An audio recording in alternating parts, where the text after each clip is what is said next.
Tetua Ashtar telah menjalankan misi cahaya yang berkelanjutan sebagai seorang komandan dan pemimpin besar. Beliau adalah teman yang sangat dekat dengan Tetua Ikai dan mereka senang berbagi makanan serta melakukan perjalanan dalam misi-misi besar. Salah satu pangkalan di Antartika, serta Bask, di Sedona, adalah tempat pertemuan yang sering dikunjungi oleh banyak ras galaksi yang hadir. Dengan kemampuan bilokal, Ashtar membuat keputusan untuk menjelajahi kehidupan sebagai manifestasi manusia. Saat ini beliau mengunjungi dan tinggal di Tiongkok sebagai seorang pria etnis Arab dengan rambut gelap panjang. Beliau sering kembali ke penampilannya di Sirius, Noplia A, dan mengenakan seragam biru dengan sepatu bot perak dalam misinya bersama Federasi Galaksi. Saat menjadi manusia, beliau menggunakan nama Ashtar Oremoh.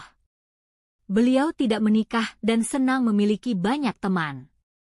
Saat dalam wujud manusia, beliau tetap menjadi jiwa Ashtar dengan pengetahuan lengkap tentang kekuatan dan cahaya bawaannya. Beliau memilih untuk berinteraksi sebagai seorang pria saat berada dalam aspek tersembunyi dari wujudnya sebagai Ashtar. Beliau melakukan tugas sebagai dokter gigi dan menggunakan momen-momen ini untuk mengajari orang lain tentang cahaya mereka.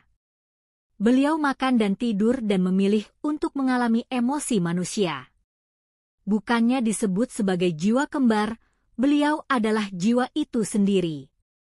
Dalam suatu kejadian saat berjalan sendirian di malam hari, beliau diserang oleh 3 orang pria dan ditikam. Luka itu menembus kulit lengan kanannya tetapi beliau tidak membiarkan pisau itu masuk lebih dalam. Beliau tidak berdarah tetapi lengannya mulai bersinar dalam cahaya. Area luka itu menutup saat para penyerang melihat dengan tidak percaya.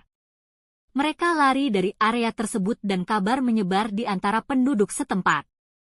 Serangan ini terjadi di Afrika dan beliau kembali ke Antartika untuk bertemu dengan Tetua Ikai.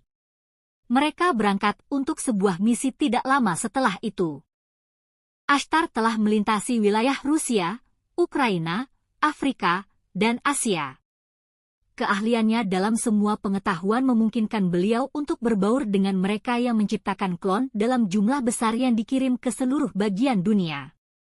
Menyamar sebagai pengusaha kaya bila diperlukan, beliau membagikan rahasia yang digunakan oleh White Hats, topi putih, untuk menutup banyak fasilitas.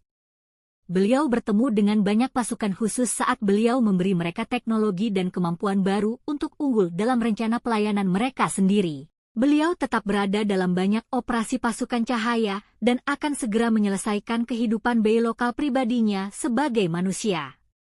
Meskipun layanan bilokal dengan Pleiadian dilakukan berdasarkan kasus per kasus dan sepenuhnya dalam sekejap, situasi semacam ini dipilih oleh para tetua dan komandan saat mereka melanjutkan tugas dengan Federasi Galaksi.